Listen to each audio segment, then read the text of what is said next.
सभा में उपस्थित सभी महानुभावों का हार्दिक अभिनंदन, स्वागत और सबको सादर जय जिनेंद्र। हमारी इस तत्व चर्चा का विषय है कर्म सिद्धांत। जो व्यक्ति जैसा कर्म करता है उसको वैसा ही फल प्राप्त होता है।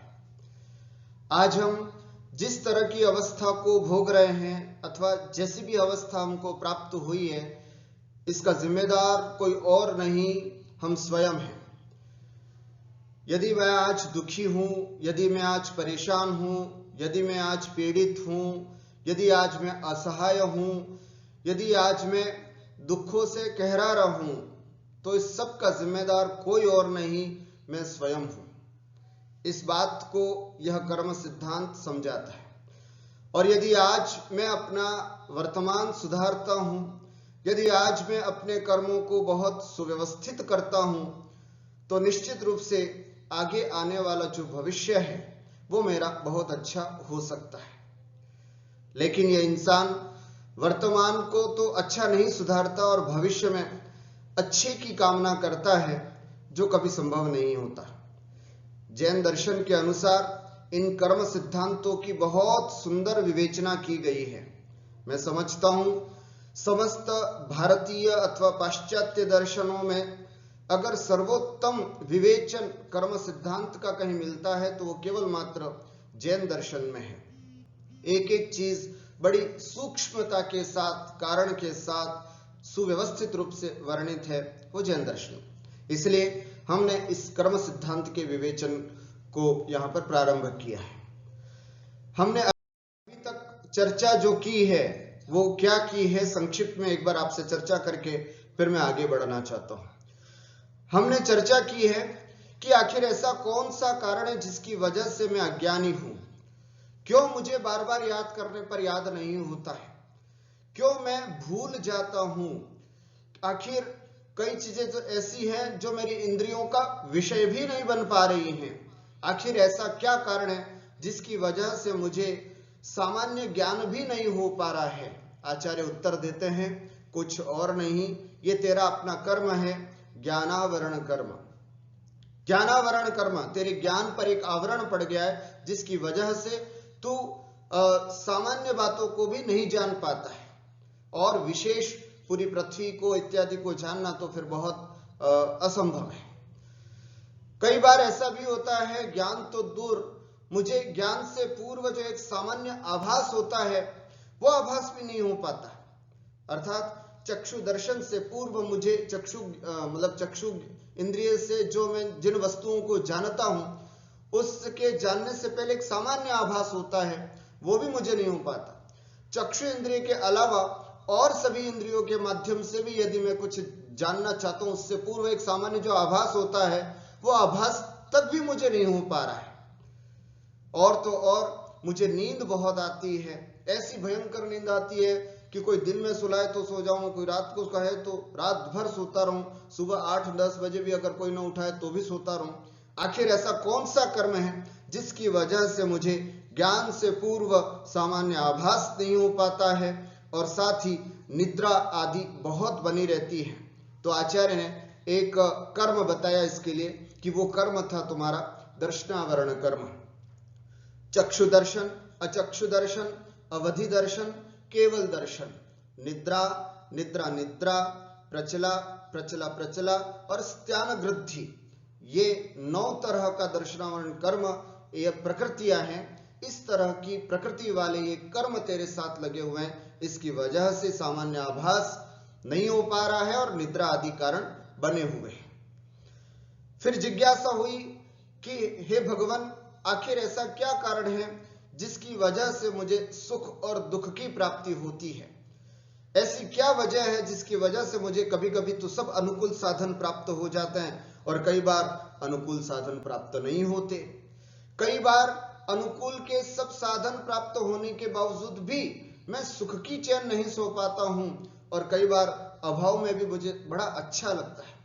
आखिर ऐसा कौन सा कारण है जिसकी वजह से करोड़ों रुपए के महलों में रहने वाले व्यक्ति को भी सोने के लिए नींद की गोली लेनी पड़ती है और 4 रोटी की जुगाड़ करने वाला एक सामान्य मजदूर बड़ी सुख की चैन सोता है, वो बड़ा सुख का महसूस करता है। आखिर ऐसा क्या कारण है जो रोज बहुत बड़ी बड़ी गाड़ियों में घूमने वाले व्यक्तियों को भी सुख का अनुभव नहीं हो पाता है, और जो इस तर्ज पर रहता है कि साईं इतना दीजिए जामे कुटुंब समाए, मैं भी भूखा ना रहूं और साधु भी भूखा न जाए, ऐसी बात करने वाला व्यक्ति बड़ा सुखी और आनंदित है।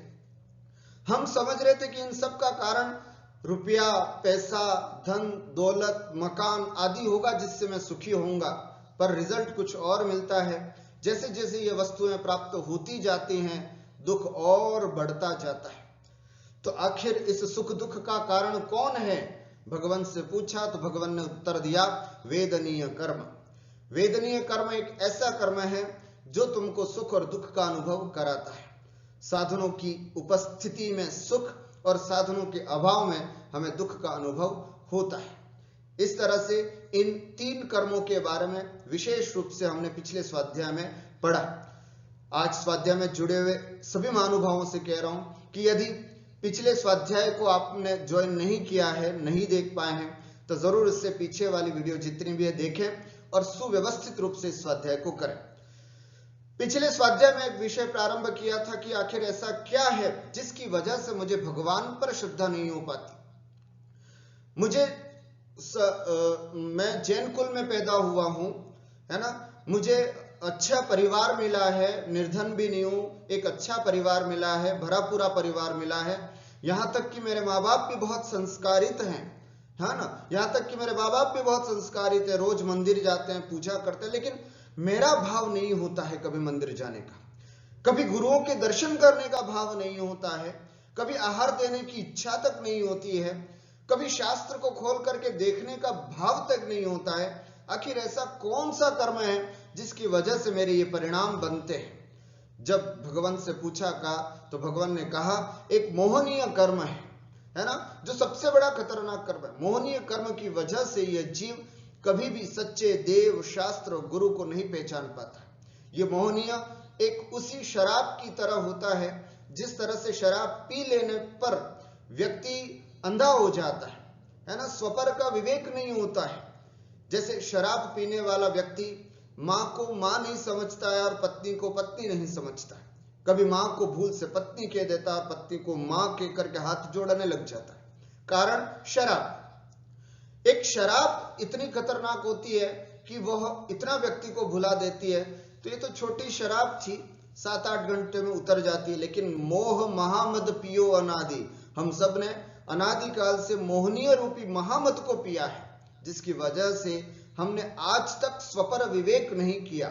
मैं कौन हूं, मेरा स्वभाव क्या है, मैं कहां से आया हूं, इन सब बातों से जिसने मुझे आज तक दूर रखा है वो है सबसे बड़ा खतरनाक मोहनीय कर्म। महानुभाव, पिछले स्वाध्याय में मैंने बताया था कि 8 कर्मों में यदि सबसे ज्यादा घातक कर्म है तो वह है हमारा मोहनीय कर्म। ज्ञान थोड़ा ज्यादा हो कम हो तो भी चलेगा, दर्शन न हो पा रहा हो, निद्रा खूब आती हो तो भी चल जाएगा, सुख दुख का वेदन करके भी हम अपने कार्य को चला सकते हैं, लेकिन जब तक मोहनीय कर्म होगा तब तक हम सम्यक दर्शन की प्राप्ति नहीं कर पाएंगे, तब तक हम सम्यक चारित्र की ओर अग्रसर नहीं हो पाएंगे, और इसकी वजह से जितना भी हमारा कार्य है वो सब इतना फलदायी नहीं होता है। तो ऐसे मोहनीय कर्म के विषय को हम यहाँ पर अभी समझ रहे हैं। पिछले स्वाध्याय में हमने मोहनीय कर्म के कुल 2 भेद होते हैं, एक तो दर्शन मोहनीय और दूसरा चारित्र मोहनीय। पिछले स्वाध्याय में आपने सुना होगा तो उसमें हमने बताया था दर्शन मोहनीय के 3 भेद होते हैं। कौन कौन से? मिथ्यात्व, सम्यक मिथ्यात्व और सम्यक्त्व प्रकृति। महानुभाव, विषय कठिन नहीं है, थोड़ा ध्यान से सुनने का विषय है और बहुत अच्छे से समझने का विषय है। यह विषय हमारी आत्म कल्याण का विषय है। न जाने इसमें से कौन सी बात हमको जच जाए और हमारा आत्म कल्याण हो जाए, इसलिए आप सब बड़े सावधानी से इन विषयों को समझें। 3 प्रकार के दर्शन मोहनीय होते हैं, है ना। मोहनीय कर्म के मूल में 2 भेद, एक दर्शन मोहनीय और एक चारित्र मोहनीय।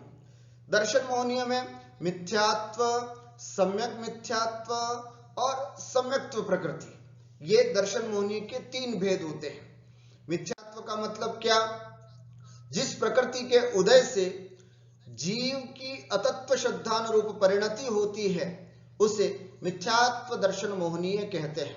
जी हां, जीव की अतत्व श्रद्धान अर्थात तत्वों के प्रति यथार्थ श्रद्धा नहीं होता। कठिन भाषा लग रही है और सरल करके बताता हूं। अर्थात तत्वों का प्रति, जैसे जीव तत्व है, तो जब तक मिथ्यात्व होगा तब यह अपने आप को यह नहीं समझेगा कि मैं जीव हूं, वो अपने आप को यही समझेगा कि मैं राकेश हूं, मैं पुरुष हूं, मैं अध्यापक हूं। इस तरह का जो भान कराता है वो अज्ञानता है। लेकिन जो ये भान कराए कि मैं शुद्ध चैतन्य स्वरूपी आत्मा हूं, मैं जीव हूं, मेरा स्वभाव ज्ञान और दर्शन है, ये फीलिंग जो होती है वो सम्यक्त्व से होती है। लेकिन अतत्व श्रद्धान का मतलब विपरीत धारणा। विपरीत धारणा का मतलब क्या होता है? मैं सुखी हूं, मैं दुखी हूं। अरे भाई, तू सुखी और दुखी कैसे हो सकता है? तेरी आत्मा का स्वभाव तो सदा सुखमय है। अरे मुझे लग गया, मुझे बुखार आया।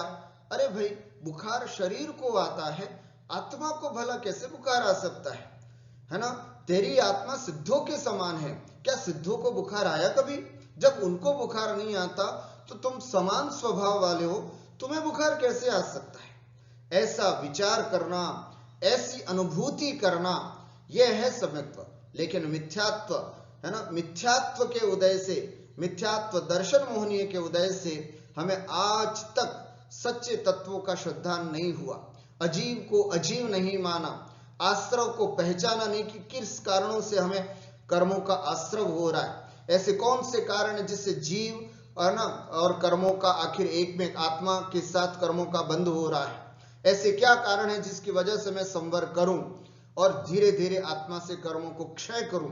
और ऐसी कैसी अवस्था होती है मोक्ष आदि की, जो संपूर्ण कर्मों से रहित अवस्था होती है? कभी जानने का प्रयास ही नहीं किया, कभी नहीं किया। तो इस तरह से 7 तत्वों के प्रति कभी श्रद्धान नहीं हुआ। सच्चे देव शास्त्र गुरु को जानने की कोशिश ही नहीं की। हमें स्वरूप ही नहीं पता हमारे भगवान का, हमारे भगवान कैसे हैं। कोई पूछे आपके अपने भगवान की विशेषता क्या है?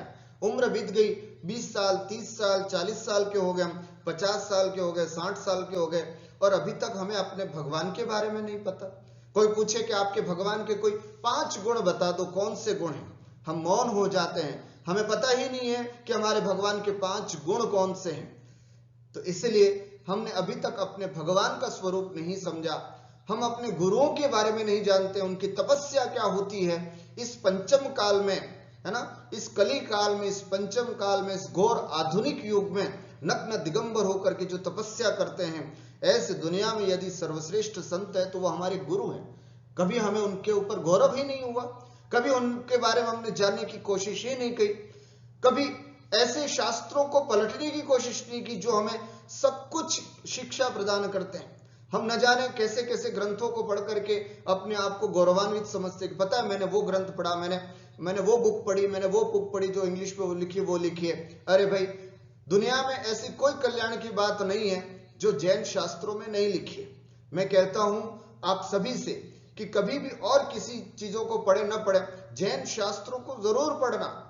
इतने अथाह शास्त्र हैं कि हमारी उम्र कम हो जाएगी, उम्र कम पड़ जाएगी, लेकिन कभी भी शास्त्र कम नहीं होंगे। इतने शास्त्र हैं, और जैसे जैसे शास्त्र पढ़ेंगे उतना ही आनंद हमारा बढ़ता जाएगा, उतना अच्छा लगेगा। लेकिन कभी भी ऐसे सच्चे देव, सच्चे गुरु और सच्चे शास्त्रों पर कभी श्रद्धा नहीं किया। इसका कारण है ये मिथ्यात्व दर्शन मोहनीय, जो पिछली कक्षा में हमने इस विषय में पढ़ा। एक चीज और होती है सम्यक मिथ्यात्व दर्शन मोहनीय। सम्यक मिथ्यात्व दर्शन मोहनीय से भी हम सब लोग कई ग्रसित हैं। इसका अर्थ होता है जिस प्रकृति के उदय से जीव के मिथ्यात्व और सम्यक्त्व के मिश्रित परिणाम होते हैं, उसे सम्यक मिथ्यात्व दर्शन मोहनीय कहते हैं। अर्थात इसमें जीव दोनों तरह के परिणाम करता है, सम्यक्त्व रूप भी परिणाम करता है और मिथ्यात्व रूप भी परिणाम करता है। उसको सच्चे देव शास्त्र गुरु भी अच्छे लगते हैं, और उनके अतिरिक्त जो देव हैं वो भी अच्छे लगते हैं। उनको जैन मंदिर में जाना भी अच्छा लगता है, साथ ही और जो जैनेतर मंदिर हैं उसमें जाकर के भी उनको अच्छा लगता है। उनको दिगंबर जैन साधुओं के प्रति भी श्रद्धा है। वे उनको भी मानते हैं, लेकिन साथ में और भी जैनेतर साधु हैं, उनके प्रति भी श्रद्धा है ना। उनको जैन शास्त्र तो अच्छे लगते हैं, लेकिन साथ में और सभी भी, साहब इसमें भी तो अच्छी बातें लिखी, इसमें तो अच्छी लिखी है, यूं करके और सभी शास्त्रों के प्रति भी श्रद्धा करते हैं। लेकिन ऐसे किस कर्म के उदय से होता है? दर्शन मोहनीय कर्म के उदय से, सम्यक मिथ्यात्व दर्शन मोहनीय कर्म के उदय से, है ना, मिली जुली अवस्था होती है, जिस कारण से यह व्यक्ति दोनों को पूजता है।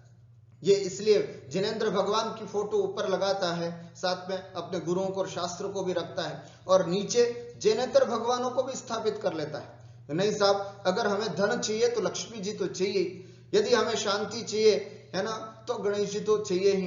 तो इस तरह से और सभी मूर्तियों की स्थापना भी वो बड़े गौरव के साथ करता है। महानुभावों, इसको सम्यक मिथ्यात्व की श्रेणी में रखा गया है। ऐसे जीव जिनको जिस कर्म के उदय से मिथ्यात्व रूपी परिणाम हो रहे हैं और सम्यक्त्व रूप भी परिणाम हो रहे हैं, ऐसा सम्यक मिथ्यात्व प्रकृति के उदय से होता है। एक होता है सम्यक्त्व दर्शन मोहनीय, पिछली कक्षा में पढ़ा था। सम्यक्त्व दर्शन मोहनीय क्या होता है? जिस प्रकृति के उदय से वेदक अर्थात क्षयक्षमिक सम्यक दर्शन में चल मल और अगाढ़ दोष लगते हैं, उसे हम सम्यक्त्व दर्शन मोहनीय कर्म कहते हैं। महानुभाव, इसमें होता क्या है कि सम्यक्त्व तो है, सच्चे देव शास्त्र गुरु को ही मानता है, जैन और उनके अलावा और कहीं पर भी अपना मस्तक नहीं झुकाता है ना, उनके अलावा और किसी गुरुओं को नहीं मानता और उनके अलावा किसी भी शास्त्र को नहीं पढ़ता है, लेकिन उस सम्यक्त्व में भी 3 दोष लगा के रखता है। किस कारण से? कुछ अज्ञानतावश। कौन कौन से दोष? चल दोष। चल दोष में जैसे शांतिनाथ भगवान ही शांति करने वाले हैं और पार्श्वनाथ भगवान ही रक्षा करने वाले हैं, ऐसी अगर हम धारणा बनाते हैं तो ये दोष है। कौन सा? चल दोष। कई बार देखा होगा ना कि घर में शांति करनी है तो इसके लिए शांति विधान करना है। घर में बहुत झगड़े हो रहे हैं, बहुत अशांति हो रही है, तो ऐसा करते हम शांति विधान कर लेते हैं। शांति विधान करने से शांतिनाथ भगवान आएंगे, विशेष प्रकार का आशीर्वाद देंगे, जिससे शांति हो जाएगी। गलत धारणा है। मैं ये नहीं कह रहा हूं कि शांतिनाथ भगवान को लाएं और भगवान को मतलब उनका विधान करें, मंदिर में जाकर के या घर पे करें, मैं इस बात की मनाही नहीं कर रहा हूं, करना चाहिए। लेकिन अगर ये धारणा रखें कि केवल शांतिनाथ भगवान ही शांति करने वाले हैं, आदिनाथ भगवान नहीं, आदिनाथ भगवान नहीं, उनकी जाप नहीं करो, ऐसी अगर हम धारणा करते तो गलत है ना। पार्श्वनाथ भगवान, अगर तुम्हें रक्षा चाहिए, तुम्हें सुख और शांति चाहिए, तो केवल पार्श्वनाथ भगवान को मानो और किसी की जाप नहीं करना, तो ये गलत है। शनिवार को मुनिसुव्रतनाथ भगवान को मानना, रविवार को पार्श्वनाथ भगवान को मानना, क्योंकि ये इनके दिन होते हैं। महानुभाव, हमारे तीर्थंकर वीतरागी हैं, इनके किसी भी प्रकार के कोई दिन नहीं होते। हाँ, हम अपने सुव्यवस्थित दिनचर्या को रखने के लिए कदाचित ये बात करते हैं तो ठीक है, लेकिन अगर उसमें कम ज्यादा होता है, आगे पीछे होता है, तो इसमें कोई दोष नहीं है, ये ध्यान रखना। तो इसलिए कभी भी ये धारणा नहीं रखना कि केवल शांतिनाथ भगवान ही शांति कर सकते हैं, संभवनाथ भगवान नहीं कर सकते, है ना, श्रेयांसनाथ भगवान नहीं कर सकते। अगर ऐसा धारण करते हैं तो निश्चित रूप से ये हमारे सम्यक्त्व में दोष है। मिथ्यात्व तो नहीं कहेंगे, लेकिन सम्यक्त्व में दोष है। मल दोष किसे कहते हैं? सम्यक्त्व में शंका आकांक्षा दोष होना मल दोष कहलाता है। अर्थात सम्यक दर्शन तो है, लेकिन कभी कभी हमें अपने धर्म पर शंका हो जाती है, कभी कभी शंका हो जाती है।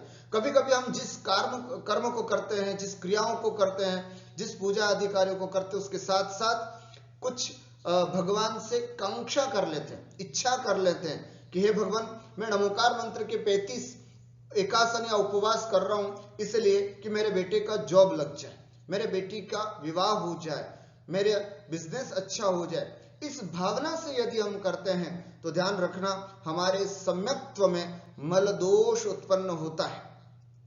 बिना किसी आकांक्षा के पूजा तपस्या करनी चाहिए, यह हमारे शास्त्रों में लिखा है। कभी भी कोई भी पूजा, कोई भी विधान किसी भी तरह से कामना लेकर के नहीं करना, है ना, निराकांक्ष हो करके ही हमें भक्ति पूजा करनी चाहिए। यदि हम ऐसा मन में भाव ला करके करते हैं कि साहब रविवार का एकासन करना चालू कर दो, तुम्हारी शादी अच्छे घर में होगी, गलत धारणा, हमारे सम्यक्त्व में दोष है।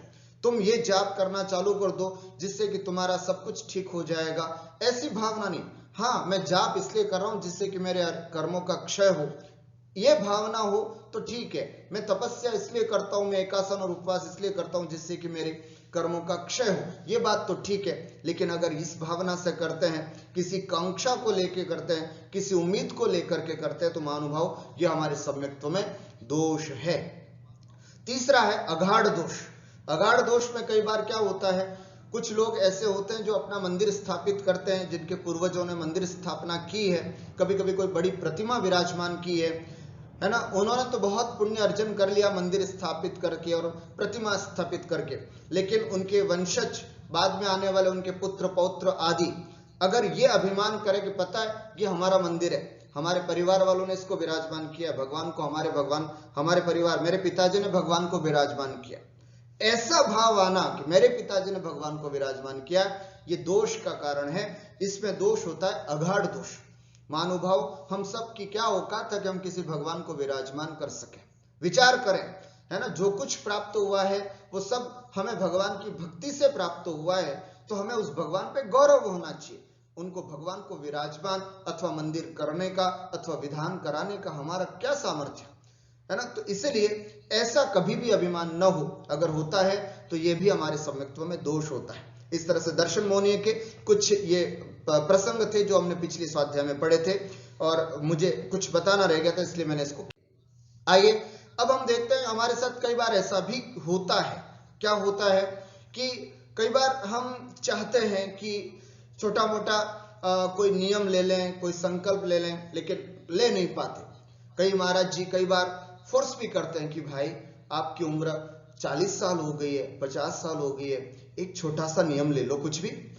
तो हम हाथ जोड़ करके पीछे हो जाते हैं और व्रत नियम नहीं ले पाते, है ना। कई बार आहार देने से भी साधुओं को कतराते हमारे युवा साथी, और किस लिए उनसे पूछा भाई आहार क्यों नहीं देते हैं, तो वो जवाब देते नहीं, कहीं महाराज जी नियम दे देंगे आलू नहीं खाना है तो बड़ा मुश्किल हो जाएगा, कहीं महाराज जी नियम दे देंगे रात्रि भोजन नहीं करना है तो मुश्किल हो जाएगा। बताओ, हमारे परम उपकारी साधुओं को भी हम अपना अपकारी समझ करके उनसे दूर होते जा रहे हैं। इससे बड़ी हमारी और विडंबना क्या होगी। हमारा उपकार, सतत उपकार चाहने वाले सच्चे भगवान, जिन्होंने अपना सब कुछ छोड़ करके दिव्य ध्वनि के माध्यम से हमको उपदेश दिया, उनकी वाणी में भी हमको श्रद्धा नहीं है, तो इस भला इससे बड़ा और क्या हो सकता है।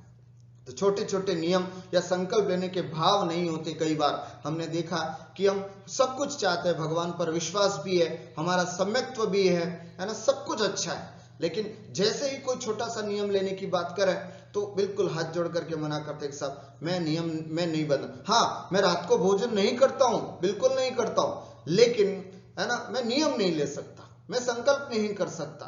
तो फिर क्यों, है ना। जैसे किसी से कहा जाए कि वेश्यागमन और पर स्त्री का सेवन का त्याग कर ले, नियम कर, अरे साहब नियम नहीं ले सकता। क्यों भाई, इस तरह का नियम नहीं लेने का क्या कारण है?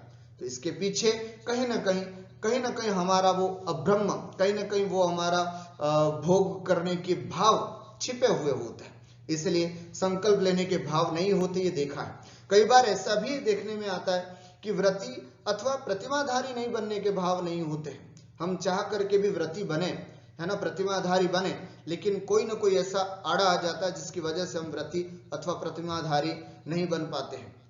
कई बार हम अपने संघों में कभी साधुओं के दर्शन करने जाते हैं तो देखते हैं कि कोई व्रती है, दूसरी प्रतिमा, तीसरी प्रतिमाधारी, तो दूसरी प्रतिमाधारी हुए आज 2, 3, 4, 5 साल हो गए, अभी तक तीसरी प्रतिमा की ओर नहीं बढ़े। तीसरी प्रतिमा है तो 5वीं 6ठी प्रतिमा नहीं ले पा रहे हैं, 6ठी 7वीं प्रतिमा है तो और आगे नहीं बढ़ पा रहे। आखिर ऐसा क्या कर? कई बार ऐसा देखा होगा कि कई क्षुल्लक जी वगैरह होते हैं, है ना, क्षुल्लक जी या एल्लक जी, वो मुनि बनने के भाव नहीं कर पा रहे हैं। हम कई सालों से उनको देखते हैं कि वे क्षुल्लक जी हैं, कभी व्रती महाव्रती बनने का भाव उनका नहीं हो पा रहा है। आखिर ऐसा क्या कारण है? ऐसा कौन सा कर्म है जो हमको साधु बनने से रोकता है? कई बार मुनि आरिका है तो ध्यान करने में, आत्मचिंतन करने में उपयोग नहीं जाता है मुनि है, आरिका हो गए, सब कुछ है ना, लेकिन स्वाध्याय करने में मन नहीं लगता है, आत्मचिंतन करने में मन नहीं लगता है। हाँ, 2 घड़ी बैठ करके बातें करा लो उनसे, है ना, सब कुछ होगा। भले ही व्रत है, नियम है, सब कुछ है, संकल्प है उनका, महाव्रत है, बहुत अच्छी बात है, लेकिन आत्मचिंतन करने का, है ना, अपने आप में मनन होने का कभी भाव नहीं होता।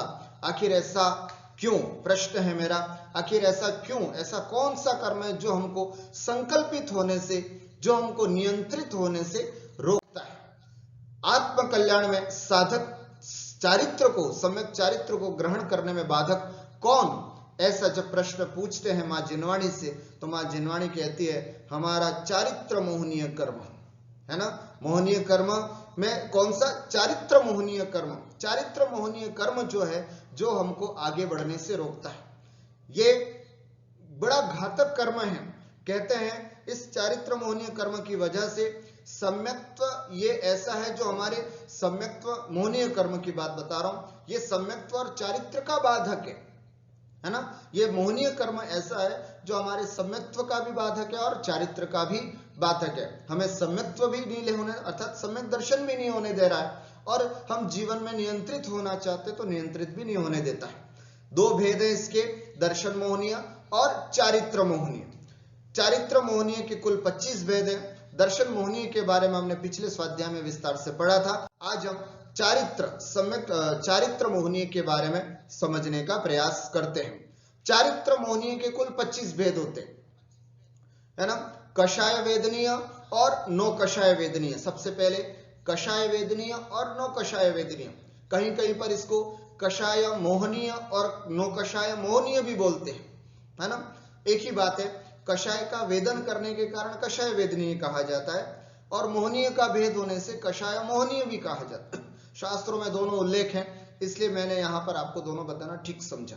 चारित्र मोहनीय, पहले इस मोहनीय की सेना को समझते हैं कि ये मोहनीय कर्म है क्या, फिर इसके आश्रव कैसे होते हैं, है ना, और फिर इसको कैसे रोका जाए और क्या उपाय करें, इन सब बातों को आज क्रमशः समझते हैं। विषय थोड़ा कड़ा हो जाए तो घबराना नहीं, मैं बहुत सरलता से समझाने की कोशिश करूंगा।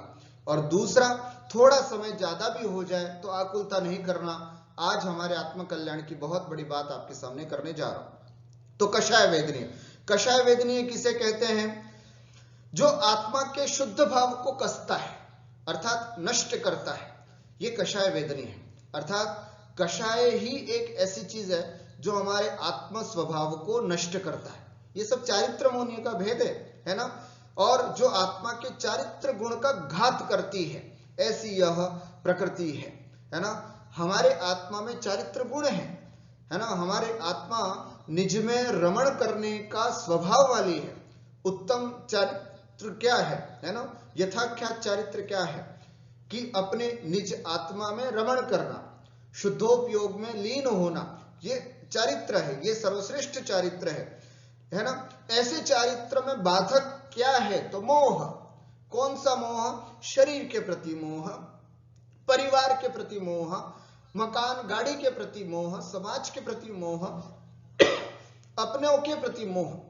ये मोहनीय है ना। इस मोह की वजह से हमारी दृष्टि सब जगह है, हमारी अपनी आत्मा के प्रति हमारी दृष्टि नहीं हो पाती है। इसी की वजह से आज तक हम अपने भेद विज्ञान को प्राप्त नहीं हो पाए। तो कषाय वेदनीय जो आत्मा के चारित्र गुण का घात करती है, अथवा जो आत्मा के शुद्ध भाव को कसता है अथवा नष्ट करता है, उसे हम कषाय वेदनीय कहते हैं। नो कषाय किसे कहते हैं? नो, नो का मतलब ईशर, माने थोड़ा। नो का मतलब नो, नेवर वाला नहीं। नो का मतलब थोड़ा, कम। जो चारित्र गुण का किंचित घात करती है, कषाय वेदनीय है ना पूरा घात करती है, और नो कषाय जो है वो थोड़ा, आत्मा के चारित्र गुण का थोड़ा घात करती है, इसलिए इसको नो कषाय कहते हैं, है ना। नो कषाय वेदनीय कहते हैं, जिनका उदय कषायों के साथ ही होता है और कषायों से प्रेरित होकर के। 4 प्रकार की कषाय हम सबको मालूम है, क्रोध, मान, माया, लोभ। इन चारों प्रकार की कषायों से प्रेरित होकर के ही ये 9 कषाय हुआ करती हैं। स्वतंत्र इनका अपना अस्तित्व नहीं है। कभी न कभी हास्य, रति आदि जब भी होंगे, साथ में किसी न किसी कषाय का उदय जरूर होगा। तो ये हमेशा किसी के साथ आती है, इसलिए इनको 9 कषाय कहते हैं। कषाय वेदनीय के मोटे मोटे रूप में अगर हम भेद समझें तो यह है अनंतानुबंधी, अप्रत्याख्यान, प्रत्याख्यान और संज्वलन। हो सकता है सभा में बैठे बहुत सारे लोग इन सबको पहली बार सुन रहे होंगे, और हो सकता है कुछ लोग ऐसे होंगे जो स्वाध्यायी होंगे पहले भी इन्होंने कई बार ये शब्दों को सुना होगा, लेकिन आज इसके बारे में पूरी तरह से खुलासा करके मैं आपको बताने की कोशिश करूंगा, जिससे कि हम सब इन सब चीजों को अच्छे से समझ पाए। कषाय वेदनीय के मूल चीजें हैं अनंतानुबंधी, अप्रत्याख्यान, प्रत्याख्यान और संज्वलन। और 9 कषाय में 9 प्रकार की होती है। देखो संयोग से 9 कषाय भी नाम है और 9 भी है, तो यहाँ पर 9 का मतलब 9 नहीं है, 9 का मतलब थोड़ा, है ना, जो थोड़ा चारित्रिक गुण का घात करे उसको 9 कषाय वेदनीय कहते हैं। यहाँ ये 9 है संख्या में। हास्य, रति, अरति, भय, अरति, शोक, भय, जुगुप्सा, स्त्रीवेद, पुरुषवेद और नपुंसकवेद। इस तरह से ये 9 कषाय हैं, है ना। अब थोड़ा सा कषाय वेदनीय के अनंतानुबंधी की ओर हम दृष्टिपात करते हैं और थोड़ा इसको समझते हैं कि ये अनंतानुबंधी है क्या, है ना। अनंतानुबंधी की किस चिड़िया का नाम है अथवा कैसी कषाय होती है ये, इससे हमें क्या नुकसान होता है, इन बातों को भी थोड़ा यहां समझने का प्रयास करते हैं। जो कषाय या भाव अनंत संसार का अनुबंध करावे उसे हम अनंतानुबंधी कहते हैं। हमेशा जब भी कोशिश करें समझने की, उन्हीं शब्दों से अर्थ निकालने की कोशिश करें तो जल्दी समझ में आ जाता है। 2 शब्द हैं इसमें, अनंत अनुबंध, अनंतानुबंधी। तो अनंत का मतलब होता है संसार, है ना, अनंत संसार। अनंत संसार का जो अनुबंध करावे, कॉन्ट्रैक्ट करे, अर्थात जिसको करने से यह जीव अनंत संसार में भटकने लायक हो जाता है, ऐसी कषाय को हम अनंतानुबंधी कहते हैं। ठीक हुआ। जो कषाय अथवा आत्मा के जो परिणाम अथवा आत्मा के जो भाव अनंत संसार का अनुबंध करावे, ऐसा जो कार्य होता है ना, ऐसी जो कषाय होती हैं उसे हम अनंतानुबंधी कहते हैं। यह कषाय सम्यक्त्व और चारित्र दोनों का घात करती है। ये बड़ी अजीब बात है। ये ऐसी कषाय है, मात्र अनंतानुबंधी इतनी खतरनाक कषाय है कि ये सम्यक्त्व भी नहीं होने देती। जब तक हम अनंतानुबंधी को, है ना, उपशमित नहीं करते तब तक सम्यक्त्व की प्राप्ति भी नहीं हो पाती है ना, तब तक हम सम्यक्त्व को प्राप्त भी नहीं कर पाते हैं। और इधर चारित्र, अप्रत्याख्यान, अप्रत्याख्यान और संज्वलन, इनके अनंत प्रवाह को भी बनाए रखने का कार्य ये अनंतानुबंधी करती है। इसलिए ये द्विस्वभावी है। आगे जब हम कर्णानुयोग पढ़ेंगे, घुम्मटसार जी जैसे ग्रंथों को पढ़ेंगे, तो उसमें ये इसके लिए नाम दिया है द्विस्वभावी, अर्थात ये सम्यक्त्व का घात करने का भी काम करती है और चारित्र को भी घात करती है। सम्यक्त्व को घात करती है। जब तक अनंतानुबंधी नहीं होगी, इसका उपशमन नहीं करेंगे, तब तक हम सम्यक्त्व को प्राप्त नहीं हो पाते। और चारित्र का भी इसी तरह से कि जब तक अनंतानुबंधी नहीं जाती तब तक हम चारित्र की ओर भी अपना कदम नहीं रख पाते। तो ऐसे दोनों का घात करती है।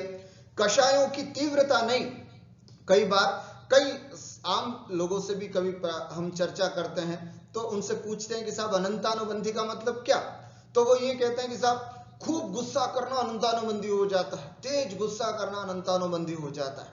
नहीं, ऐसा नहीं।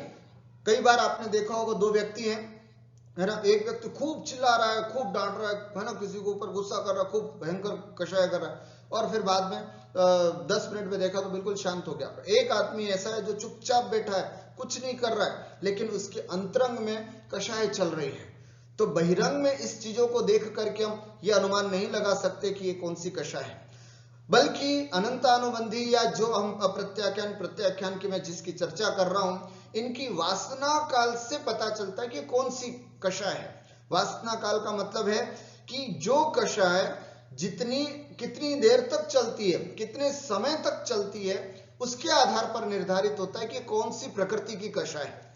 मान लीजिए कि अनंतानुबंधी है तो इसका समय 6 माह से अधिक, 6 माह से अधिक, अर्थात अनंतानुबंधी जो कषाय होती है वो ऐसी कषाय होती है कि यदि हमें किसी के प्रति गुस्सा है तो वो गुस्सा कितनी देर तक रहेगा, उस व्यक्ति के प्रति द्वेष है तो वो द्वेष कब तक रहेगा, किसी व्यक्ति से हमारी झगड़ा हो गया तो वो झगड़ा कितने दिन तक रहेगा, 6 महीने से अधिक।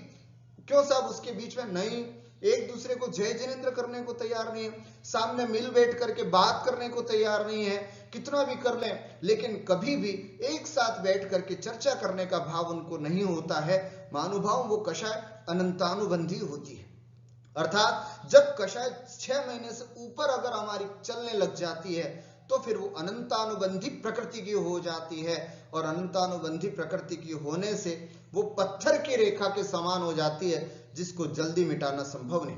महानुभाव, पिछले जमाने में, है ना, पिछले जमाने तो क्या कहें, हमारे माता पिता के समय की ही अवसर की बात है ना, कुएं से जब पानी खींचते हैं तो रोज 10, 20, 25, 30 दिन, 40 दिन, महीना, 2 महीना, साल, 2 साल एक ही स्थान से जब कोई माता बहनें रस्सी से बाल्टी खींचती है तो धीरे धीरे करके उस पत्थर पर भी एक रेखा बन जाती है ना, एक रेखा बन जाती है।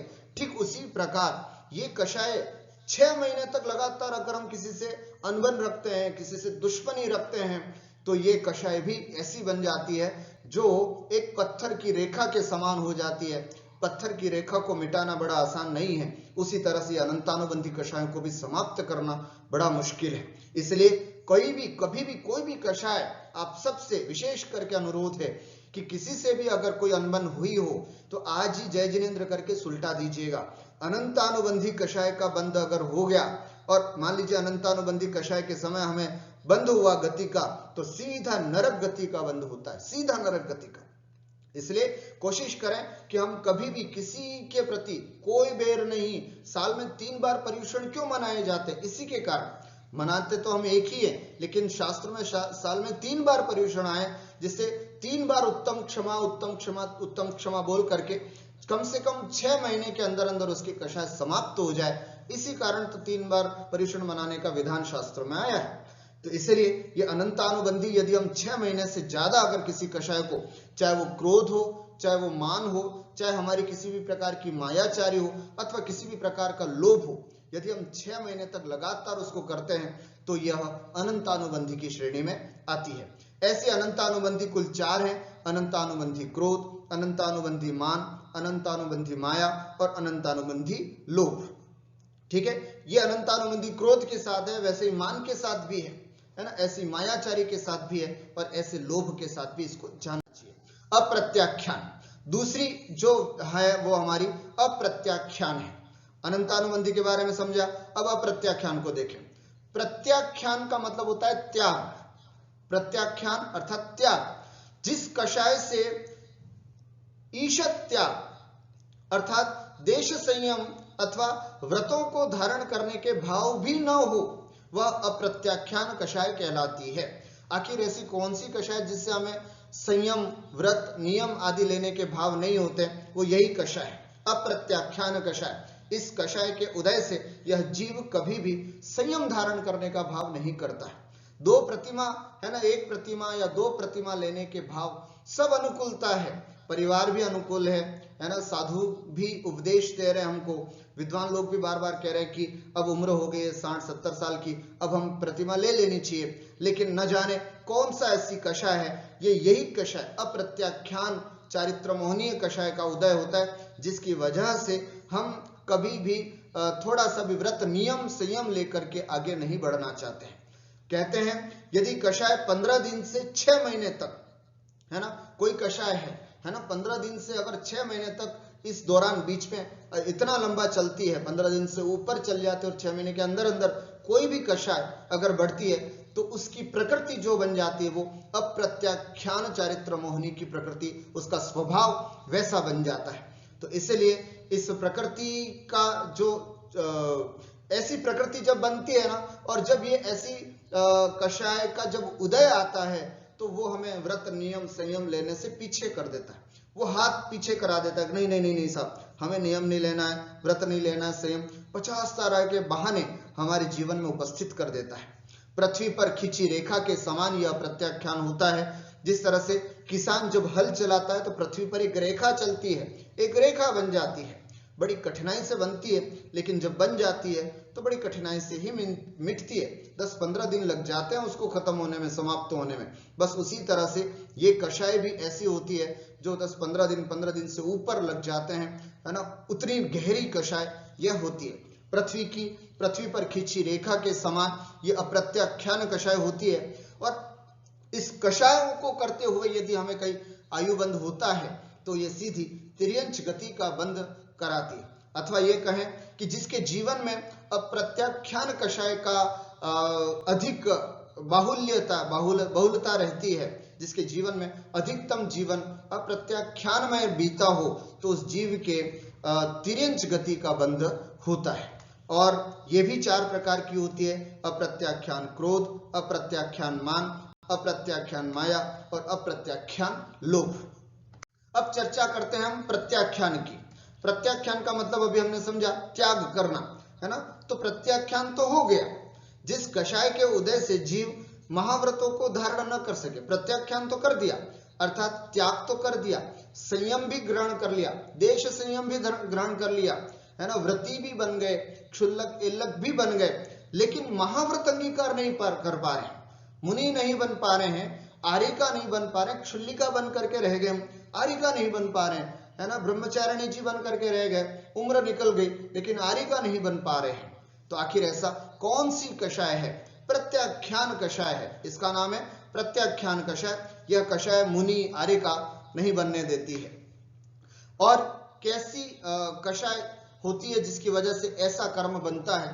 तो कहते हैं कि अंतर मुहूर्त, अर्थात मुहूर्त होता 48 मिनट्स का, तो 48 मिनट से लेकर के 15 दिन तक के बीच में यदि हमारी कोई भी कषाय चलती है तो उसकी प्रकृति जो बन जाती है वो प्रत्याख्यान कषाय की प्रकृति बन जाती है। और ये भी इतनी खतरनाक होती है कि धूल में खींची रेखा के समान इसकी प्रकृति बताई जाती है, जो मिटती तो है, कुछ दिनों में मिट जाती है, लेकिन रेखा तो है ना, उसी के समान यह प्रत्याख्यान कषाय होती है। और इस कषाय से मनुष्य गति का बंध होता है। मनुष्य गति के बंद होने में कारण, है ना, प्रत्याख्यान कषाय नहीं है, बल्कि अप्रत्याख्यान कषाय का, है ना, अप्रत्याख्यान कषाय का अनुदय होने से जो हमने व्रत नियम संयम लिए हैं, व्रती बने हैं, है ना, प्रतिमाओं को धारण किया है, इसकी वजह से हमको मनुष्य गति की प्राप्ति तो हो जाती है। इसके भी 4 भेद होते हैं: प्रत्याख्यान क्रोध, प्रत्याख्यान मान, प्रत्याख्यान माया और प्रत्याख्यान लोभ। अब अंत में आती है संज्वलन कषाय। संज्वलन कषाय किसे कहते हैं? जिस कषाय के उदय से जीव के आत्म स्वरूप में स्थिरता रूप यथाख्यात अर्थात परफेक्ट चारित्र न हो, उसे संज्वलन कषाय कहते हैं। अर्थात यह जीव मुनि भी बन गया, मुनि बनने के बाद, या आरिका भी बन गया, आरिका या मुनि बनने के बाद आत्मचिंतन के भाव नहीं होते हैं, है ना, उपयोग शुद्ध उपयोग नहीं लग पा रहा है, अथवा सामायिक लंबे समय तक घंटों सामायिक करने के भाव नहीं बन पा रहे हैं, तो कहीं ना कहीं ये हमारी आत्मा में स्थिरता नहीं हो करने देने वाली ये कषाय है संज्वलन कषाय। इस कषाय के उदय से हम अपने आत्म स्वरूप में स्थिर नहीं हो पाते हैं। कहते हैं अंतर मुहूर्त तक अगर कषाय रहती है तो ये इस प्रकृति वाली होती है, और जल में खींची रेखा के समान, बहुत कम इसका समय है। जैसे जल में रेखा खींची जाती है ना, तो रेखा खींचने वाला व्यक्ति आगे आगे चलता है और पीछे पीछे जल एक हो जाता है, ठीक उसी तरह ये कषाय बहुत अंतर मुहूर्त की होती है। अंतर मुहूर्त का मतलब होता है विद इन 48 मिनट्स खत्म हो जाएगी, किसी से भी अनबन हुई 48 मिनट्स के बाद खत्म, समाप्त कर देते हैं। ऐसी कषायों को, है ना, संज्वलन कषाय कहते हैं, और देवगति का बंध कराती है ये कषाय। ये भी 4 भेद वाली होती है: संज्वलन क्रोध, संज्वलन मान, संज्वलन माया और संज्वलन लोभ। एक अंतिम चार्ट के माध्यम से इन चारों कषायों की स्थिति समझते हैं। अनंतानुबंधी, 6 मास से अधिक अगर वासना काल होता है तो अनंतानुबंधी। इसके उदय से सम्यक्त्व और चारित्र का घात होता है, पत्थर की रेखा के समान यह होती है। अप्रत्याख्यान, जो कहते हैं 15 दिन से 6 माह तक अगर कषाय रह जाती है, इसका वासना काल होता है, तो वो अप्रत्याख्यान रूप प्रकृति में परिवर्तित हो जाती है। और इसके उदय से देश संयम अर्थात हम व्रती नहीं बन पाते, पृथ्वी की रेखा के समान इसकी दृष्टि, इसकी स्थिति होती है। प्रत्याख्यान कषाय ऐसी होती है जो 48 मिनट से लेकर के 15 दिन तक के बीच में यदि किसी कषाय की वासना काल रहती है तो वो प्रत्याख्यान का नाम धारण करती है। ये ऐसी कषाय होती है जो हमको मुनि अथवा आरिका नहीं बनने देती है, धूल में खींची गई रेखा के समान इसकी स्थिति जानना चाहिए। और संज्वलन अंतर मुहूर्त विद इन 48 मिनट्स तक अगर हमारी कोई भी कषाय रहती है तो वो संज्वलन कषाय के नाम से जानी जाती है, जो यथाख्यात चारित्र नहीं होने देती है। इसके प्रभाव से हम ये कार्य नहीं कर पाते हैं, आत्मचिंतन रूप आत्म स्वरूप का ध्यान नहीं कर पाते हैं और जल में खींची रेखा के समान इसकी स्थिति बनती है। तो ये चारित्र मोहनीय के कषायों का एक सामान्य परिचय है ना, जो कषाय वेदनीय के अंतर्गत है। हमने समझा दर्शन मोहनीय की 3, चारित्र मोहनीय की 25 में से 16 कषाय, अनंतानुबंधी, क्रोधमान, मायालोभ 4, अप्रत्याख्यानावरण, क्रोधमान, मायालोभ 4, प्रत्याख्यानावरण, क्रोधमान, मायालोभ 4 और संज्वलन, क्रोधमान, मायालोभ 4। इस तरह से ये 16 कषाय वेदनीय होती है। 9 कषाय वेदनीय 9 होती है। कौन कौन सी, थोड़ा सा इसके बारे में भी समझते हैं। 9 कषाय कहते किसे हैं? जो चारित्र गुण का किंचित घात करे। इसका दूसरा नाम अकषाय भी है। इसे हम कषायों के साथ ही उदय में आती है, कषायों से प्रेरित होकर के होती है और ये संख्या में 9 होती है। कौन कौन सी? हास्य, जो दूसरों की हंसी उड़ाने रूप, अर्थात जिस कर्म के उदय से यह जीव दूसरों की हंसी उड़ाता है और फिर उस समय कर्म बंद करता है वापस हास्य कषाय का ही, तो उसे हम हास्य कहते हैं, है ना। दूसरा रति, प्रेम या आसक्ति रूप भाव, आत्मा के किसी के प्रति प्रेम या आसक्ति रूप जो परिणाम होते हैं वो रति के कारण होते हैं। अरति, जिस कर्म के उदय से वस्तुओं के प्रति द्वेष रूप भाव होता है अथवा अप्रेम का भाव होता है, वो अरति कहलाती है। जिस कर्म के उदय से चिंता रूप परिणाम हुआ करते हैं, है ना, उसे हम शोक कहते हैं। भय, इहलोक भय, परलोक भय, मरण भय इत्यादि 7 प्रकार के जो भय होते हैं, ये 7 भय रूप आत्मा के जो परिणाम होते हैं। डर लगता है इस जीव को, है ना, कभी मरने का भय लगता है, कभी परलोक में मेरा क्या होगा इस तरह का भय लगता है ना। ऐसे जो डर बना रहता है ये भी किसी न किसी कषाय से ही प्रेरित होकर के होता है। और जुगुप्सा, घृणा या ग्लानि करने का नाम जुगुप्सा है। और स्त्रीवेद, पुरुष के साथ रमण करने का जो भाव होता है उसे हम स्त्रीवेद कहते हैं। और स्त्री के साथ रमण करने का जो भाव होता है उसे हम पुरुष वेद कहते हैं। और दोनों के साथ रमण करने का जो भाव होता है, ऐसे नपुंसक वेदी जीव होते हैं। तो ये 9 कषाय के बारे में भी हमने समझा, ये भी चारित्र मोहनीय के ही भेद हैं और इनकी वजह से ही हमें हंसी, हमें रति, हमें शोक, हमें काम भाव आदि सब जगते हैं। तो इसलिए इनको भी हमें नियंत्रित करना होगा। एक बार संक्षिप्त में पूरा चार्ट आपके सामने यहाँ पर प्रस्तुत है। दर्शन मोहनीय की 3 प्रकृतियां, है ना, चारित्र मोहनीय की 25 में 16 कषाय वेदनीय और 9 कषाय वेदनीय, और उनके नाम इस तरह से हैं। आखिर ऐसा क्या कारण होता है जिसकी वजह से हम चारित्र मोहनीय का आश्रव और बंध कर लेते हैं, है ना। हमारी आत्मा ने ऐसे कौन से परिणाम किए जिसकी वजह से यह जीव इन चारित्र मोहनीय का आश्रव कर बैठता है, अथवा हमने पूर्व जन्म में ऐसा क्या किया जिसकी वजह से हम चारित्र मोहनीय कर्म का बंध कर बैठते हैं। इसके लिए कुछ कारण हैं। स्वयं कषाय करना अथवा दूसरों में कषाय उत्पन्न कराना। ध्यान से सुनना, यदि हम स्वयं कषाय कर रहे हैं, यदि हम खूब गुस्सा कर रहे हैं, है ना, परिवार में माहौल बिल्कुल खराब करके रखा है, खूब क्रोध करते हैं, हमारे क्रोध करने से हमारे बच्चों पर उसका असर पड़ रहा है, हमारे परिवेश में एक असर पड़ रहा है। एक बात ध्यान रखना, अगर एक व्यक्ति घर में गुस्सा करता है तो पूरे परिवार में मायूसी छा जाती है, पूरे परिवार में मायूसी छा जाती है। कई बार कहते हैं ना साहब हम गुस्सा कर रहे हैं तो करने दीजिए ना, आप सबका क्या जा रहा है।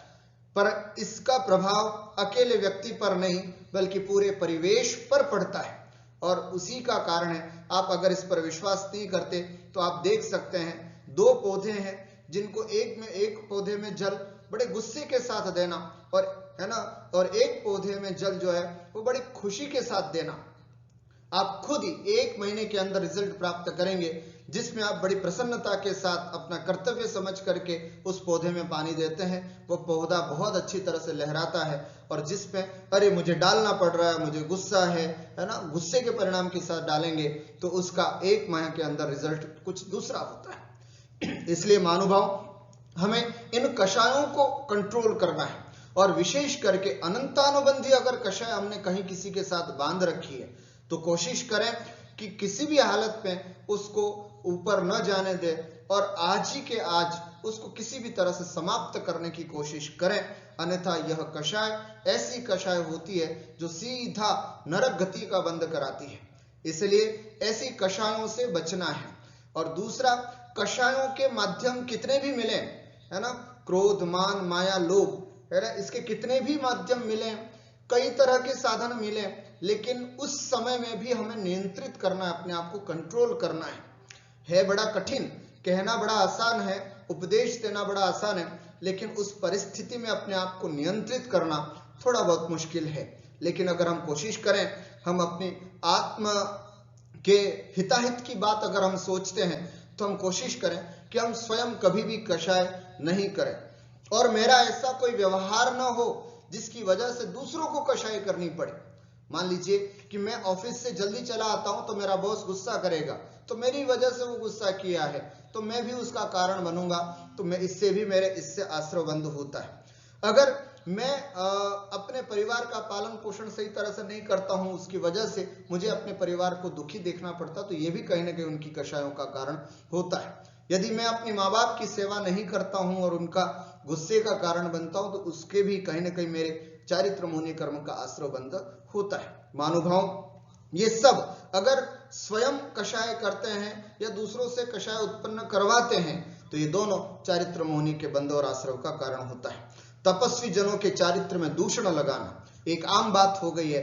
कई बार हम कई तपस्वियों को, मुनिराजों को, आरिकाओं को देखते हैं और उनके अच्छी बातों को तो नहीं ध्यान में रखते हैं, उनके दुर्गुणों को जरूर ध्यान में रखते हैं।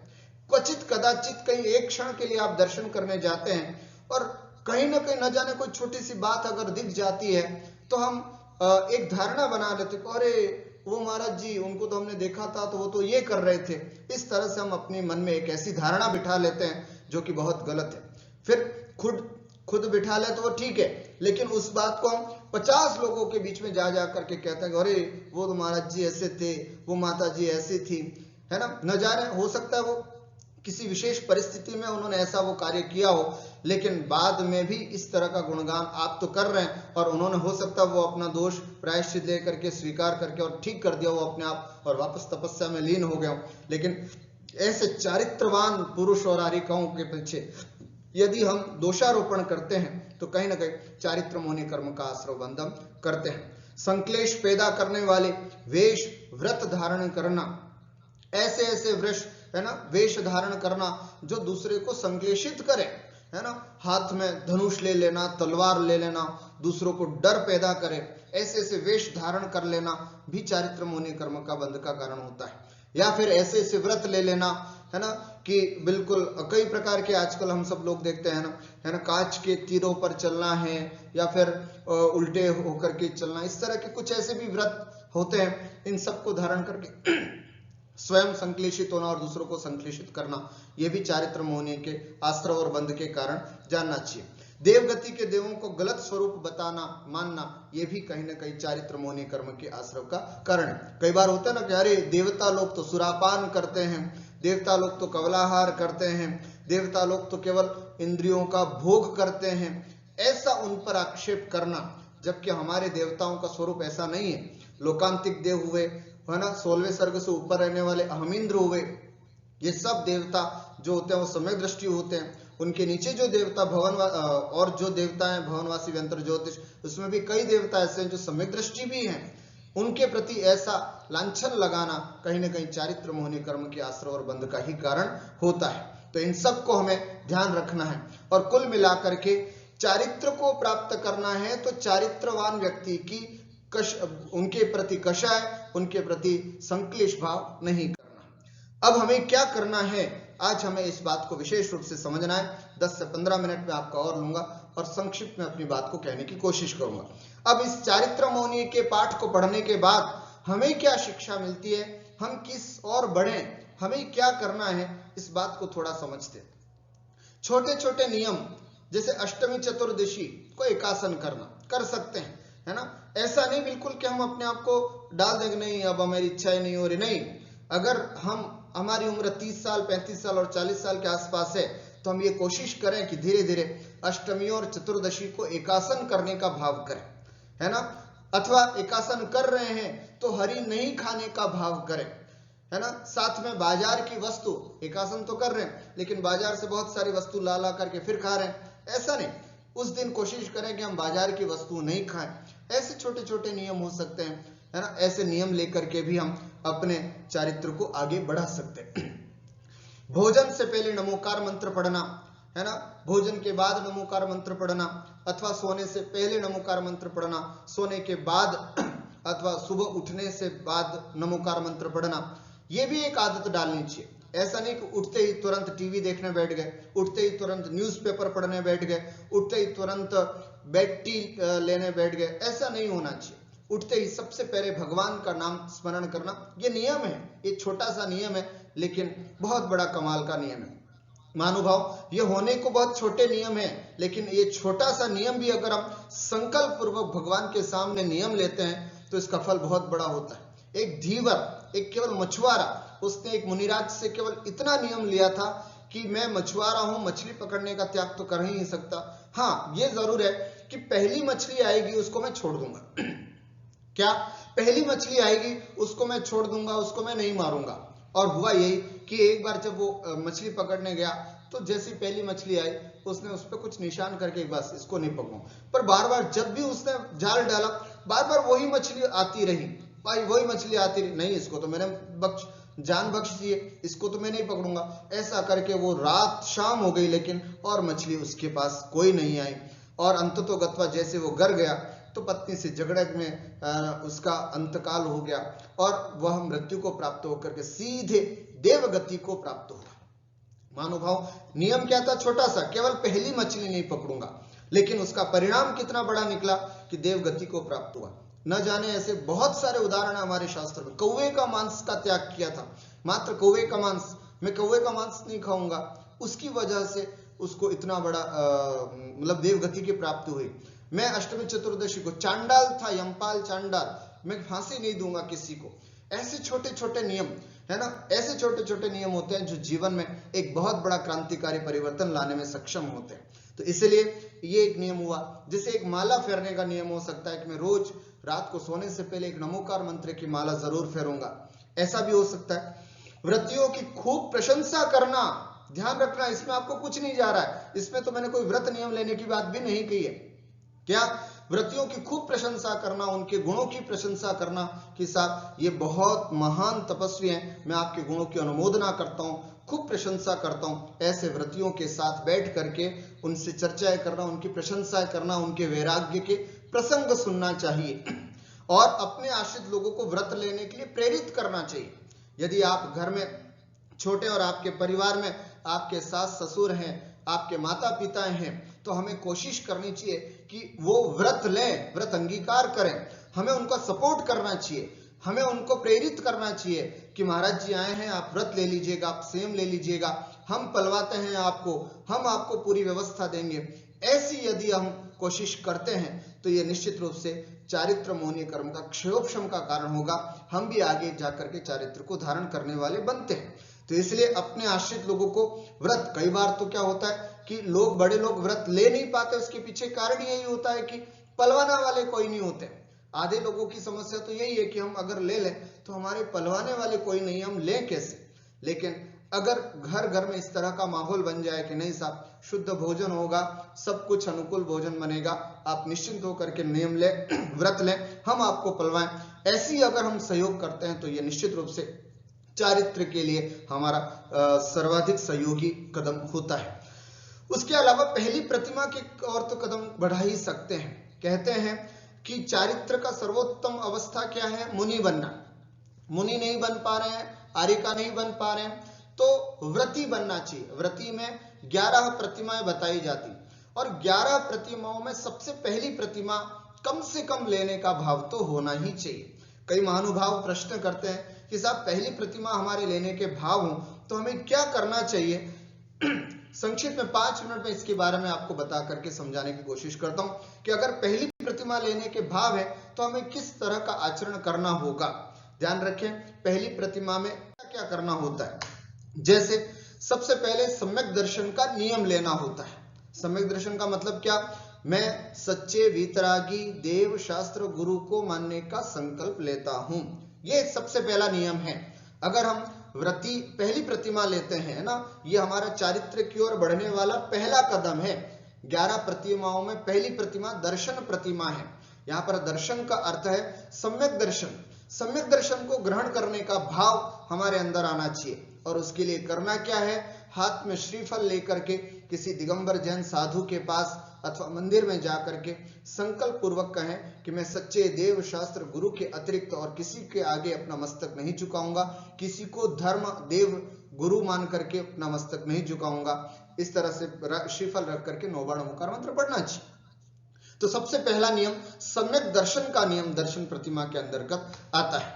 दूसरा सप्त व्यसनों का त्याग है ना, ये पाक्षिक श्रावक के लिए भी होता है। पाक्षिक, नैष्ठिक और साधक 3 प्रकार के श्रावक होते हैं। तो पाक्षिक श्रावक भी इसका पालन करता है, तो हमें तो करना ही है। तो इसलिए सबसे पहला सप्त व्यसनों का त्याग है। सब सरल, जुआ नहीं खेलूंगा, अर्थात शेयर मार्केट आदि में अपना पैसा नहीं लगाऊंगा, ये जुआ खेलने का त्याग। मांस खाने का त्याग, मांस खाने का त्याग करने का मतलब है साक्षात मांस तो हमारे में से शायद ही कोई खाता होगा, है ना। शराब आदि तो मांस तो शायद ही कोई खाता होगा, लेकिन बाजार में खाना, बाजार की वस्तुओं को खाना, होटलों में खाना, इसका परहेज करना पड़ेगा। मांस खाने का त्याग करना पड़ेगा। शराब पीने का त्याग, मैं समझता हूँ जैन समाज में हम सब जैन कुल में पैदा हुए हैं, हमारे कुल में शायद ही कोई इस तरह का होगा जो शराब आदि का सेवन करता होगा, लेकिन हम नियम ले लें, हमने भी कभी नहीं किया लेकिन नियम नहीं लिया, तो इसलिए ये संकल्प नहीं हुआ, है ना। शराब, मद्यपान का मतलब शराब का त्याग। वैश्यागमन और परस्त्री गमन का त्याग। वैश्यागमन और परस्त्री गमन हम नहीं करते, लेकिन फेसबुक और व्हाट्सएप, है ना, यूट्यूब अथवा इंस्टाग्राम पर बैठे बैठे हम कई तरह के चित्र विचित्र देखा करते हैं। इससे हमारे इसमें शील में दोष लगता है। इसलिए कोशिश करें कि यदि हम इस तरह की पहली प्रतिमा लेने का भाव करते हैं तो कभी भी फेसबुक, व्हाट्सएप, इंस्टाग्राम आदि इन सब पर व्यर्थ में ऐसे चित्र नहीं देखें जिससे कि परिणामों में विकृति पैदा हो। तो कोशिश करें, इसी से वैश्यागमन और परस्त्री गमन का त्याग का नियम पलता है।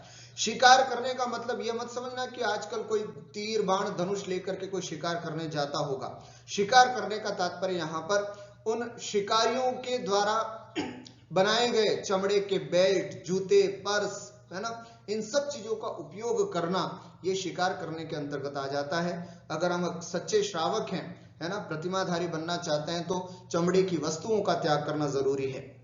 चोरी करने का त्याग, है ना, चोरी करने का त्याग का मतलब है कि इनकम टैक्स चोरी नहीं कर सकते, हम मिलावट नहीं कर सकते, महंगी वस्तु में सस्ती वस्तु मिला करके बेच नहीं सकते, कम बांट करके नहीं बेच सकते, ये सब चोरी के अंतर्गत आता है। अगर हम नहीं करते हैं तो हम आराम से पहली प्रतिमा ग्रहण कर सकते हैं। अष्टमूल गुणों का पालन बड़ा सहज है, कोई बड़ी बात नहीं है। प्रायः अच्छे श्रावक इन सब का पालन करते ही हैं। 3 मकार, 3 तो ये हो गए, कौन कौन से, मद्य, मांस और मधु, 3 मकार हो गए। मद्य, शराब, मांस और मधु, मधु माने होता है शहद, हनी, इसका त्याग करना होता है, जो कि सहज में हम जैनी होने के नाते कर ही सकते हैं। पंच उदंबर फलों का त्याग, ये 5 प्रकार के फल होते हैं जो वर्तमान में आते भी नहीं है खाने में। बड़, पीपल, उमर, पाकर और कठुमर। बड़, पीपल, उमर, पाकर और कठुमर, नाम भी नहीं सुने होंगे अपन ने। तो ऐसे फलों का त्याग करना, कहा जाता है कि इनमें खूब जीव होते हैं, असंख्यात जीवों का भंडार होता है, ऐसे फलों का त्याग करना होता है। रात्रि भोजन का त्याग करना होता है ना। अगर हम प्रतिमा लेने के इच्छुक हैं तो रात्रि भोजन का त्याग पूरी तरह से करना होगा। प्रतिदिन देव दर्शन करना होगा, जीव दया का पालन करना होगा, 4 हाथ जमीन देख करके चलना होगा, है ना, और कुछ नहीं। जीव दया का पालन, 4 हाथ जमीन देख करके चलना, है ना, और हाँ, संकल्प पूर्वक किसी भी जीव को मारने की हिंसा का त्याग करना होता है। बस यही जीव दया का पालन होता है। और पानी छान करके पीना रोज, अगर पूरे घर का पानी छने ना छने कोई दिक्कत नहीं, आप अपना लोटा लो, एक छन्ना लगाओ और अपना लोटे में पानी पियो बैठ करके आराम से, ये हो सकता है। तो इस तरह से अष्टमूल गुणों का पालन भी हम सहजता से कर सकते हैं यदि हम करना चाहें। उसके अलावा और भी क्या हो सकते हैं, षट आवश्यकों का पालन करने का नियम। जैसे हम मंदिर जाते हैं तो पूजा करें, देव पूजा, करते ही होंगे हम लोग सभी, है ना। कोई भी एक पूजा बैठ करके शांति से हम कर सकते हैं। कदाचित हम यात्रा में रहे तो पूजा कैसे करें, तो उसके लिए कहा जाता है कि भाव पूजा कर लीजिएगा। द्रव्य पूजा नहीं हो तो आराम से आप भाव पूजा, यह विधि ठाड़ो हो ये के, इस तरह से आप ट्रेन में बैठे हो, प्लेन में बैठे हो, कार में बैठे हो, तब भी आप इस तरह की पूजा आराम से कर सकते हैं। गुरु उपासना का मतलब होता है कि रोज जब आप पूजा करते हैं तो अपने गुरु को अर्घ्य भी चढ़ाएं।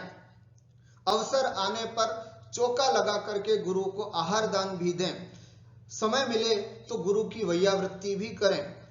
अगर आवश्यकता पड़ती है तो उनको औषधि आदि दे करके भी हम गुरु की उपासना कर सकते हैं, अथवा उनकी पूजा और उनकी भक्ति करके भी हम गुरु उपासना कर सकते हैं, जो प्राय हम सब करते हैं, आरती वगैरह करते हैं। इस तरह से स्वाध्याय प्रतिदिन 5 मिनट, 10 मिनट, 15 मिनट, जैसा जितना भी आपको समय मिलता है उतना बैठ करके स्वाध्याय करें।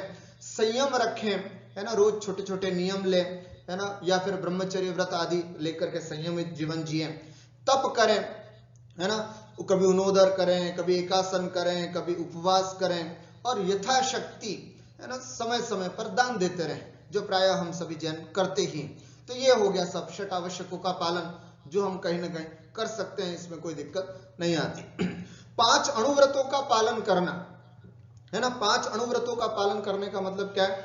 अहिंसा अणुव्रत, है ना, अर्थात त्रस हिंसा का त्याग करना। इसमें आपको स्थावर हिंसा से तो नहीं बच सकते, है ना, लेकिन त्रस हिंसा का त्याग अथवा संकल्पी हिंसा का त्याग करना है। बाकी तो ग्रस्त होने के कारण आरंभी हिंसा, है ना, घर में चोला चुका करने में जो होती है, उद्योगी हिंसा कमाने में जो होती है वो होती ही है ना। उसके अलावा आरंभी, उद्योगी, विरोधी हिंसा भी अगर कभी करनी पड़ती तो क्षम्य है प्रतिमाधारी को, तो कर सकता है, लेकिन, है ना, अहिंसाणुव्रत हो गया। संकल्पी हिंसा नहीं करेगा, विद इंटेंशन किसी को नहीं मारेगा। सत्याणुव्रत का मतलब है कि स्थूल झूठ नहीं बोलना, मोटे मोटे रूप से झूठ का उपयोग नहीं करना, अथवा ऐसा सत्य नहीं बोलना जिससे किसी जीव का अथवा किसी राष्ट्र का कोई बहुत बड़ा नुकसान होता और आपने सत्य बोला हो, तो वो सत्य भी झूठ की कोटि में आता है। अचौर्याणुव्रत, हवा, पानी और मिट्टी, इसकी छूट है, बाकी कोई भी चीज बिना पूछे नहीं लेना, यह अचौर्याणुव्रत हो जाता है। ब्रह्मचर्याणुव्रत का मतलब होता है अपनी स्त्री, अपनी पत्नी के अलावा किसी के साथ रमण करने का त्याग करना सब, और अष्टमी चतुर्दशी को अपनी स्त्री के साथ भी ब्रह्मचर्य के साथ रहना, ये ब्रह्मचर्याणुव्रत हो गया। और परिग्रह परिमाणानुव्रत का मतलब होता है कि हमारे पास जितना भी परिग्रह है, जितना भी सामान है, उसको एक लिस्ट आउट करके एक निश्चित लिस्ट बना दे कि साहब हम बस इतनी ही गाड़ियां, इतनी ही मकान, इतना ही सोना, इतना ही चांदी, इतने ही दास, इतने ही रुपये अपने पास रखेंगे, बाकी सबका हम त्याग करते हैं। इसको हो गया परिग्रह परिमाणानुव्रत। तो ये भी हम आसानी से कर सकते हैं, है ना। भले पहली प्रतिमा में 5 अणुव्रतों का इतना महत्व नहीं है तो सही, लेकिन फिर भी पंचाणुव्रत को अगर स्वीकार करते हैं तो पहली प्रतिमा बहुत अच्छी तरह से पाली जा सकती है। और अंतिम इसमें कहा जाता है यथाशक्ति शुद्ध भोजन करना। बिल्कुल कुएं के पानी का भोजन करना या बोरिंग के पानी का भोजन करने की बात तो नहीं है, लेकिन जितना हो सके उतना शुद्ध भोजन करने की कोशिश करना। बहुत समय का बना हुआ आचार परोसा जाए तो मना कर देना, साहब नहीं चाहिए, अब नहीं खाना है, पता नहीं कितने दिनों का पापड़ आदि बने हुए हों, छोड़ दीजिएगा, है ना, कि नहीं साहब अब नहीं खाएंगे। बाजार की कोई मिठाई लेकर के आया, हाथ जोड़ करके मना कर दीजिएगा, साहब नहीं खाना। शादी ब्याहों में खड़े खड़े भोजन करते हैं, नोहरे आदि में भोजन करने जाते हैं, एक उम्र के बाद इन सब का त्याग कर देना चाहिए, सामूहिक भोजन का त्याग कर देना चाहिए, क्योंकि समूह में बनने वाला भोजन शुद्ध नहीं बनता है ना। तो ऐसे में कोशिश करें कि ऐसे भोजन को न करें और शुद्ध सात्विक भोजन करने का कोशिश करें।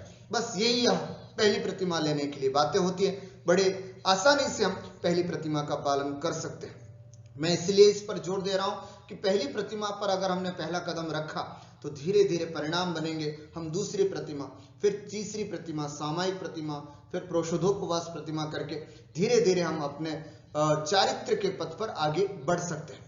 और यही एक ऐसा मार्ग है जिससे हम चारित्र मोहनीय कर्म पर विजय प्राप्त कर सकते हैं। इसलिए आप सबसे, हम सबसे, हम अपने आप को भी जोड़ते हुए कहते हैं कि हम भगवान से ऐसी प्रार्थना करते हैं, इतनी शक्ति दे कम से कम कि पहली प्रतिमा को तो कम से कम, है ना, पाक्षिक श्रावक का तो हम पालन करते ही हैं, पहली प्रतिमा का भी पालन करने का भाव हम सबका बने, और कम से कम व्रती बनने का एक पहला जो स्टेप है उस पर तो हम, पहले सोपान पर तो हम अपना कदम रखें, क्योंकि पहला कदम अगर बढ़ा तो धीरे धीरे 11 प्रतिमा, फिर देश संयम, 11 प्रतिमा के बाद फिर मुनि आरिका आदि बनने के भाव भी हम अपने जीवन में ला सकेंगे। इसी मंगलमय भावना के साथ कि हमारा जीवन संयममय बने और चारित्र के साथ, पिछी के साथ समाधि मरण को भी हम प्राप्त करें, ऐसी मंगलमय भावना के साथ मैं अपनी बात को विराम देता हूं। बोले द्वादशांग जिनवाणी माता की जय।